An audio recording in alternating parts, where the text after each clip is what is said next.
Okay, we're at video number 14, if I remember correctly. I think I do. Okay, we're going to work on this hat a little bit because it's just looking out of proportion, and when you carve, I like to do what I can to keep in proportion. Try to, otherwise your vision might get a little bit off. All right, this hat. Let's see what we can do about that hat.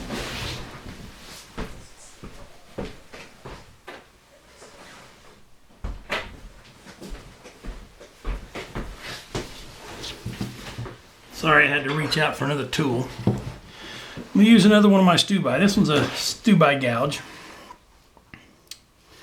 Number, well, I can't tell what it is. I think it says 11. I don't know for sure. But anyway, it looks like an 11 the way it curves completely around. We're going to start trimming away the back of this hat. And what I want to do is I'm trying to give this brim the typical cowboy curve. So I'm just going to start basically a big gouge is what I'm using. I've got a bigger one, and we'll pull that out here in a minute or two if we need it. But I'm just trying to give it that cowboy curve. We're going to follow that all the way up. And right now it looks like it's got a fairly deep curve, but what we're going to do is trim this back as well. And so there's no finesse to this. There's just hogging it out. I know a lot of people that do this with power, but we're doing this one without power. We wanted to see if we could make this carving of this figure without any power. And we're just going to continue doing this for the next little bit. There's no easy way to do that. So we'll just keep going. This will help us. If you can see, the thickness of the face has gone in a little bit from the thickness of the hat. So we'll end up taking some of that out. We'll do that with the same tool that we're doing this with. It'll give us a little bit of continuity. I'll switch to a smaller one to get in here in these tighter spots. But basically what I'm doing is trimming the hat and trying to make it all fit together. In fact, I'm going to have to switch to that smaller gouge. You can see the difference between the two. This one's a number 9. It is a Swiss made, one of the file ones. And this one is the stew-by. Anyway, all we're going to be doing is just deepening it with this smaller one because it'll allow me to get in here between the brim and the crown.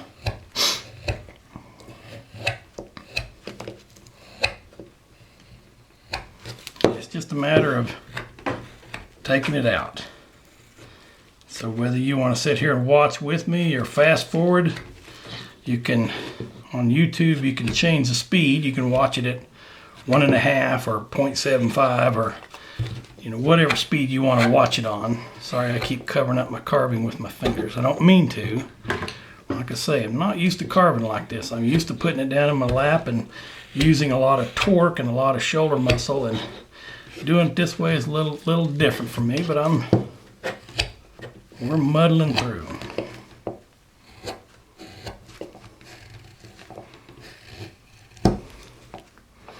One of these days when my rich uncle gets out of the poorhouse, I'll be able to afford a videographer to do this for me, and I can just sit back and carve, and it's their responsibility to figure out how to get the best angle. Anyway, I'm going to trim that hat up just a little bit because I know we're going to have to, because the head's moved in a little bit, and in actuality I think the head's going to move in even some more from where we're at. That looks on the sides about the right size. Close anyway, it's close enough. So we'll make it work.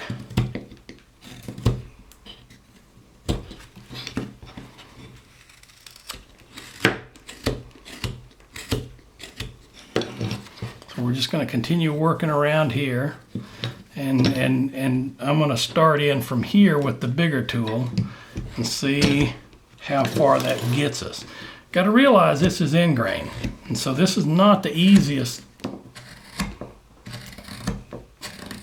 cuts to make. It will frustrate you because you're going strictly against grain. And I haven't sharpened my tools during this video series, but I just pulled this one out of the bag, so we should be okay with that one. Usually about every half hour to an hour, I like taking stuff and strop it. I've got a power stropper that I use. It's one of the John Burke systems with 3 wheels, two with sandpaper and 1 with leather. I like that one. I've got a Tom Ellis. That one works a whole lot slower, so it's really hard to burn that up. But you can Google either one of those. The John Burke system, a little more expensive, but if you're going to have a need for sharpening your tools a lot, or honing rather, then it's a valuable tool to have. The Tom Ellis one, a little less expensive, still for the average carver. Some of you might want to go in and buy one together, because they can be expensive for the hobby carver that's not making any money and just doing it for fun. But you can do the same thing by hand. It just takes a little bit longer. There's a lot of ways to do what we're doing, and there's not one way only, so nobody can tell you that's the only way it's got to be. I was at the carving meeting some time back, and one of our carvers admitted to using sandpaper, and there was a kind of a disapproving intake of breath from some folks, because we're doing, a lot of us are caricature carvers, and we don't use sandpaper most of the time. And in fact, one person said, using sandpaper is illegal. And I just had to kind of laugh, because no, it isn't. There's a reason we use sandpaper on some things. I flipped over the bottom of the hat because I want to start getting it some kind of shape. See that shape right there? I want to start getting some kind of shape. Anyway, nothing against anybody who does not approve using sandpaper. That's certainly their choice. I don't. I do. Okay. I don't say I don't. It's not a regular part of what I do. I have used sandpaper on some things because I just didn't like the way it looked without having been cleaned up that way. But I don't normally apply sandpaper to my stuff. What I apply is a burnishing wheel that really just massages the wood back into place when you've cut and made indentations in the wood, because sometimes you can separate pieces of wood, and using some kind of burnishing tool is a way to get back the wood back in the right direction. So you see what I'm doing here. I'm rounding the underside of this hat. Got to be careful not to slam into those ears. That's why I've left so much wood on them so far. But I'm just rounding that side, and so that way when I get up here, I can take some of this off and lower that brim, or I can leave it there. It's entirely up to the individual carver what you're trying to look for on this. And so we're going to be continuing to do that. I'll take off all these lines. We'll thin this out. We'll thin that out, because now we get a better idea of what that hat looks like. But we'll just continue thinning that out. So I'm back to my file, trimming out the side of the brim. I'm just getting this groove in there. I'm having a hard time hanging on to it today. Maybe I've carved too much today and I need to take a break and come at this again another day. Nah, we'll just rest a little bit and call it good. Go watch a John Wayne movie or something. And I found this channel the other day called Grit. I didn't know there was a channel called Grit. It's got westerns all the time. Holy smokes.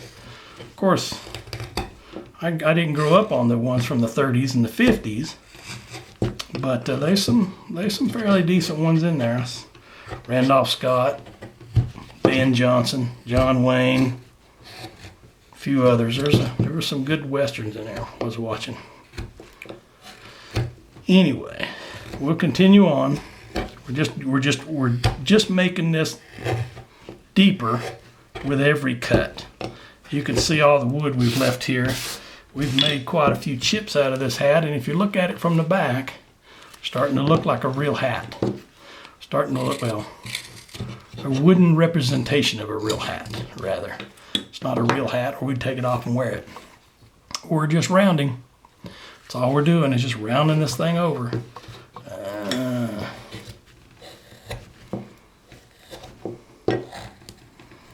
One of the things you've got to be careful with is making this hat brim too thin. If you've ever watched a guy named Lynn Dowdy, he does this separately. The head is carved separately from the brim, which is carved separately from the crown.